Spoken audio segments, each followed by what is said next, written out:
Good morning and welcome to another ironic introduction to another video. Today I have Act 5.4.6, last quest of the Act 5 completion. I decided to go up into this Electro path because Omega Red doesn't take damage from Electro so long as you're hitting him with tentacles. It's the first fight, so that essentially means medium and heavy attacks if you don't play Omega Red. It's the first fight, so I'm like, I can just keep retrying this until I do it in one shot. And make sure I do it nice and healthy. Bear with me because later down the line my phone runs out of storage, and so the video actually cuts out like mid-fight, and I have to go clear space in my storage for my phone in order to show it for you. This Electro is going really easy, pretty clean fight. I'm able to push in and end it with my special one, so I'm topped off at 100%. It's like my third or fourth time fighting this Electro, and I was really happy to see that I ended that fight really healthy. We progress up. Again, this quest has a biohazard path, so that's where we'll be taking straight to this poison and bleed. I believe if you go up, there's just passive poison and bleed nodes, so you do need proper immunity for those as well. Go into this Venom pool. It's a standard fight, nothing too problematic to worry about on this Venom pool, my apologies. So we go ahead and go in with our Omega Red. Again, my Omega Red is boosted here pretty heavily, so he's as strong as a rank 4 5-star really, and there's a little bit off there, damage caps and stats, but for the most part this is essentially a rank 4 5-star clearing this content. And so like when people talk about 4 stars not being valuable, I kind of like to remind people like my brother and stuff that like 4 stars have a lot of value and they really don't fall off until you hit Cavalier. So that's why I have a max rank Omega Red, that's why I have a max rank Ghost, and there's a couple other champions I would max rank as 4 stars. I just haven't gotten them. So if I got a Corvus Glaive or a Captain Marvel, those are 2 champions I would max rank. But for me, the pool is significantly smaller just because I run Suicide Masteries. But the pool is much bigger if you don't. Like a 4-star Domino, those are amazing champions. 4-star Stark and Heinz Spider-Man. 4-star Blade normally, like I said, if you don't run Suicides, it's much better. But we push on to this Ultron Drone. Ultron Drone, you can't bring Omega Red for. I'm sorry, not Ultron. Not Ultron Drone, just an Ultron. He's a robot, so you can't really bring Omega Red. He's stun immune, so Ghost is just an absolute champ for this. So we're going to go into this Ultron fight. Get my nice little medium love tap in. Fight's looking clean so far. I'm building up my power. I proper phased that one to not take damage, and I don't know what happened there. I just screwed up the intercept, and now I'm like trying to reset the aggression so I can get a phase to phase those poisons. I just took so much damage. That is one of the downsides to Ghost on this path, is you do take a lot of damage from the biohazard if you make a mistake, but you can see that the recovery node on this Ultron, not a problem. Not the best Ghost gameplay in the world, and actually I would stretch out to say fairly bad, but I'm greedy and I really want to be done. I have 570 units, so I'm fairly confident I could end. My buff timers only have like 6 minutes and 3 minutes left, so I'm really trying not to have to use more, slash if I do use more, get the most value out of these ones so I can at least use just like 15-minute ones. But we push forward into this Deadpool. I want to say for this Deadpool, it had a bloodletting node on it, and that means it's bleed enhanced, and I went into this fight anyways. Like I consciously thought, no, I want to save Ghost for the end of the fight as long as possible. I can just power through this Deadpool, right? I'm healthy on this Omega Red, and try to kill him this way, but I wasn't ready for the power gain there, and that power gain just absolutely wrecks me. I think that if I had gotten maybe a special 2 off, I might have been able to kill him, but the regeneration brings him back up. And so, of course, I used my special one to get as much health as I could up to this fight. And I'm glad that the special 3 doesn't kill me, but I'm still taking a ton of damage from bleeds. Video cuts out here for a second, sorry about that. And I do end up dying to the bleed damage. Not much I could do there besides not bring Omega Red. So I go in with Ghost here, just to kind of end the fight.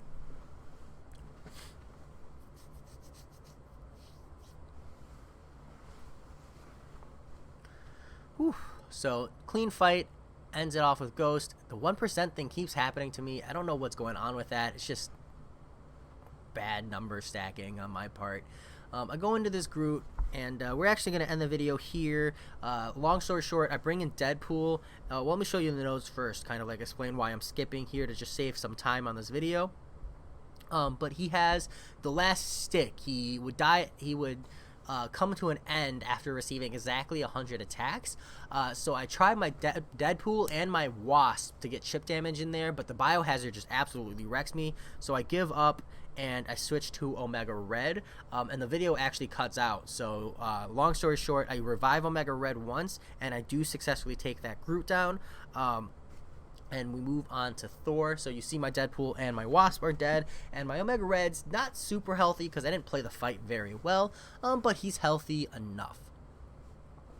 Dive into this Thor. For the most part, this should just be a healing fight, but we'll see how this goes. I actually don't remember how it goes, to be honest. It's been so long. Punching into him. Trying to get that parry off. I could have heavy attacked there, but I opted to go for a combo instead. It was a little bit greedy, but it pays off here. Didn't want to do a full combo because I am trying to look to bait a special. I get the opportunity to get a fat degeneration off here. But he goes like a little, like really passive, able to dex that hammer, and here we go, end the fight here with a special 2, nice and clean. I didn't really go up in health because I could have special 1 for more healing, but 45%, that's not bad. Definitely could be worse. We move up, we got one more fight before the Ultron drone. It's a Stark enhanced Spider-Man, free revive. I'm like totally down for that. Thank you for the unit saves, Kabam, even though you're about to totally mug me. Basic fight. I could bring Ghost, but I opt to bring Omega Red. Just I'm kind of hopeful maybe I can get some healing here.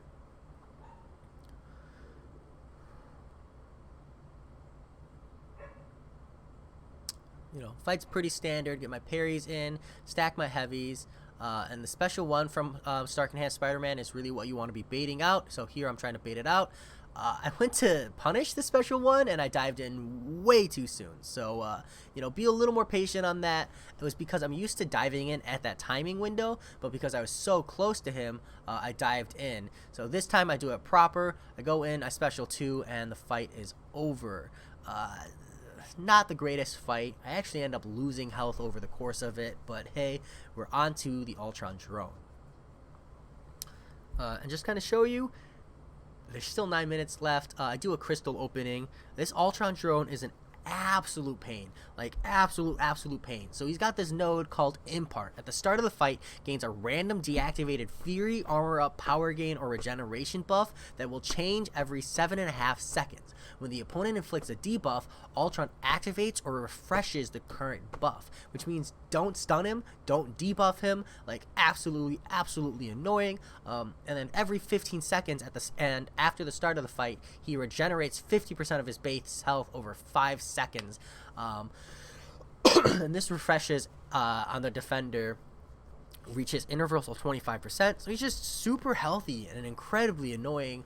Other than that, the fight's not hard, but like that's a lot of health to deal with. And the Impart node, the biggest thing you got to worry about there is the power gain and just dying to the power gain. So I'm reading these, and that's really all it is. So I'm like, I know Ghost is who I want to use here. I don't want to bring Heimdall since he's just going to get wrecked. So I bring Omega Red to see how bad this is, right? Might as well. It's not like I lose anything for doing it. Instant power gain. Look at this. I'm lucky that he uses the special 2 because that would have built him all the way up to a special 3.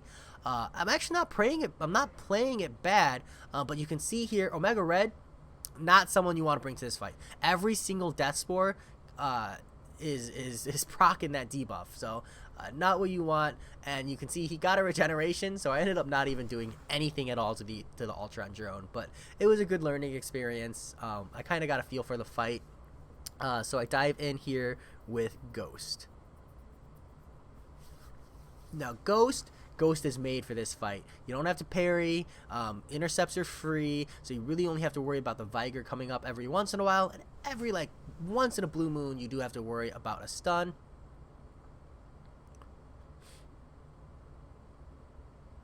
Nice little trade there.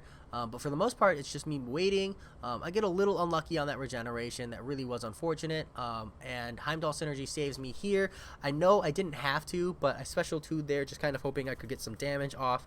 But I end up dying to the Cauterize. I got totally wrecked by that special 1. There's no reason I should have been hit by that. I get some value out of this level 1 revive. I'm like, okay, well, I just got this. Might as well pop it first. You never know. Maybe I'll get a legendary video of a 20% takedown. Just a short story, I don't. But actually pretty good. He's punching into me. I'm hammering out some quick damage here. I've got him down to 83%. The other thing is that, like, he has that chance to evade, which is really annoying. I got lucky he didn't intercept me there. I'm going to go for the special 2 for some big damage here. And Ghost really handles this fight well. Like, if I played better, it didn't have to be like this. But I'm going to go ahead and special here. Nope, I didn't actually. I just played it really poorly. So the biggest thing is that the AI is really aggressive, so if he has a special 1 up, you really want to just be dodging it. But again, I'm so close to those 5 stars, I can taste it. Like, give them to me, game. So I go ahead and I just pop my revives. I'm just hammering my way through, just like rough uniting it. But the good news is that I do have a small amount of revives, so it's not the end of the world. And I have uncollected arena chips, so I have maybe like 300 to 900 units depending on luck. I special 2 here. I know that it's gonna kill me, but the fight wasn't looking very good in the first place, and I did get a lot of value out of that special 2, so it was worth it, I believe. Pick my Ghost up again, always hoping that this is the last time, because it does always hurt to spend units on revives, but it'll be worth it. I know that I believe it cost me like 500 units to finish off Act 5.4, and that's not bad for a clear for all of those rewards. The reason I'm rushing these 5 stars is that I have a bunch of tier 2 alpha that's expiring soon, so I'm like really fishing for good 5 stars to rank 4, because I don't want to rank 4 my Vision, and I don't want to rank 4 my Hyperion. Hyperion's a good rank 4, I just don't like the champion, so I got unlucky with the regeneration proc, pretty lucky with that medium dash forward because of the passive play, but now I'm just timing him out, trying to see if I can't get to another phase. I phase up against the wall, and he does go aggressive. That is something like, that's a niche thing about Ghost, is learning how to tune the AI to aggression, which is hard to do. That special 1 means I'm able to punch into him. It's annoying every time he gets that regeneration, means he's just got so much health. And here I just I'm like, screw it. I'm just going to special 2, get some damage, and I knock him down to 21%. That regeneration is annoying. It's incredibly frustrating having to deal with it, but he is past the point of having that free regeneration from the Vigor. So now I just have to worry about keeping him down below the 25% marker. So here we go. Ghost in one more time. Fight starts off pretty standard. I do my 3-hit combo. I find that getting that 3-hit combo gives you some special generation, and I know he's right here. I just got to get to a special 2. I dex that one proper, go in, and special 2, knocked him out. Well, knocked him out. That's it. Act 5.4 complete. Act 5 completion run complete, and now we get to enjoy all of these just juicy rewards. That said, bear with me, because I'll be making a Sepal Crystal opening video. I'm going to show you the rest of them here. So let me show you all these rewards. Play through, tier 5 alpha, and that 5-star crystal. That said, bear with me for here just a quick second as I redo my intro, because this will be a separate video. So for those of you who are just catching up, this is the separate video of just the crystal opening, but I did complete Act 5, so I got all of these awesome rewards: 5-star shards, tier 4 basic, tier 4 class catalyst, tier 2 alpha, 6-star shards, not enough to get a 6-star character, and a 5-star crystal. So for those of you who've been with me though, I dive right in. I really been waiting for these things the whole time, so I go right into opening these crystals. And this first one open, I spin it out. I wait like a couple seconds because the adrenaline is rushing through, and I'm like, something good, like these are all great champs, give me something good. Aegon's fine. Ghost Rider, like that was a great pull. I have a 5-star Mystic Awakening gem. the reason I had to stop there is like I can't believe I pulled a Ghost Rider. So I'm gonna be awakening. Short, spoiler. He's rank 4 and awakened. I spin this one out. It's rolling. I'm like Captain Marvel, Iron Patriot. Can we just talk about like it was sandwiched between a Captain Marvel and a Blade. And it wasn't even a new champion. It hurts. Kabam! It hurts. Why you gotta do me like that? Like. It's fine, you duped my Iron Patriot, but you had to put him between a Captain Marvel and a Blade? Although I would have probably made so many people rage if I got a 5-star Ghost Rider and a 5-star Blade back to back. Like, that would have been pretty insane. These are pretty good. I'm down for 2 mutants and then 1 spread across the board. That's like the definition of a nice curve. I'm going to go through my items here. There's nothing really special here as I just open up my stuff, check my rewards. I check my tier 2 alpha here. This is how much I've gotten overflow, so you can see why I'm like kind of rushing my way through here. But I do go on further. I have a lot of stuff to collect here at the end. I've been hammering at this for quite a while. But that's a lot of tier 2 alpha, and it's a lot of champions I need to rank 4. I believe I'm going to have a full roster of rank 4 champions when I'm done with all that tier 2 alpha. So I'm going to go through here and just kind of see what else I have. I have 102 of these. So let's pop these open and see where we end. Yeah. No one's buying those, kabam. Actually, in my desperate times, I have bought those. So I shouldn't say no one's going to buy them because, I've been there. But you should never buy those. It's a terrible deal. Spamming through these, I really don't care what I get because I'm going to open them all up anyways. But I am really happy to see that is a solid stack of tier 4 skill. That's what I'm really fishing for, because I would like to rank 4 my Nick Fury with all this tier 2 alpha. But it doesn't look like it's going to happen this month. So we'll go ahead and try again next month, but hopefully I can get it in the next 30 days before that next set of tier 2 alpha expires. Yeah, that's my day. It's been a pretty good one. Just opening up the rest of my crystals. Nothing special here, like I said, but mostly I just want to show those of you who stuck through, like, this is my ending experience. Mostly I'm just opening stuff up out of excitement. I'm like, it feels really good. It felt really good to get that Act 5 completion. That Ghost Rider was amazing. The Iron Patriot was a little bit of a meme, especially since that extra 5-star was supposed to balance out my roster. But what are you gonna do? Such is life. Ghost Rider. I haven't gotten much use out of him yet. I'm going to be bringing him to Alliance Quest. I have a 4-star ranked up version of him, so I'm fairly comfortable with the playstyle of Ghost Rider. I'm just really excited to have that 5-star Mystic, and one that I can use a Mystic Awakening gem on, because I've been holding on to that bad boy for months. Like, a long time ago, I was like, this is an investment in my future. Oh, this is a great moment. So I have 12 premium hero crystals, right? The video cuts out, but I had 12 premium hero crystals there, and all of them were 2 stars. Like, 12 crystals, 2 stars. The game, listen, you won't find someone with worse gacha luck than me. It's pretty bad. Okay, maybe you'll find someone with worse gacha luck than me, but I'm definitely pretty low on the list there. That said, it's been a great time. I absolutely loved this ride to Cavalier. I won't be making a push to Cavalier until my 5-star roster is a little more fleshed out. I want to have a lineup of rank 4s at least before I even give it a go. And then even after that, I want to get way closer to my 12,000 units because of that, bundle at the end. So that said, it's been a great time. Video's gone on longer than it needs to, and I will talk to you later.